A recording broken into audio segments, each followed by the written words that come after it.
বাহিনী বলতেছে হাসিনা আমার আম্মা, আমরা হাসিনার জন্য আবার লড়াই করবো। ওর বিপি নাম্বার, ওর নাম দেখে রাখছি। 24 ঘন্টার মধ্যে পুলিশ সদস্যের প্রত্যাহার চাই। এবং আমার বোনের মাথা ফাটিয়ে দিছে। আমরা এখানে আমাদের ফ্যাকাল্টির সাথে কথা বলতেছিলাম শান্তিপূর্ণ ভাবে, হঠাৎ করে তারা আসে আমাদের উপর অ্যাকশনে যায়। এখানে কাদের দোষ, কি জন্য আমাদের উপর অ্যাকশনে গেল, এই জবাব কে দিবে? 24 ঘন্টার মধ্যে আমাদের উপর যে পুলিশ লাঠিচার্জ করছে তাদের প্রত্যাহার চাই, না হলে গুলি করলে এখানে মারবো। এই রাজপথ ছেড়ে আমরা কখনো যাবো না।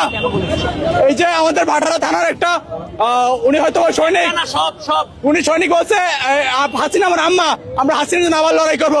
ওনার ফেস, ওনার ছবি তুলে রাখছি আমরা, এটা আমরা প্রকাশ করবো। এই থানার এসআই স্টুডেন্টদের গলার চেপে ধরছে, মাদারচোদ বলে গালি দিছে। ওনারা গালাগালি করতেছে, ওনারা কি পাশে, ওনারা আওয়ামী লীগের মতো করতেছে।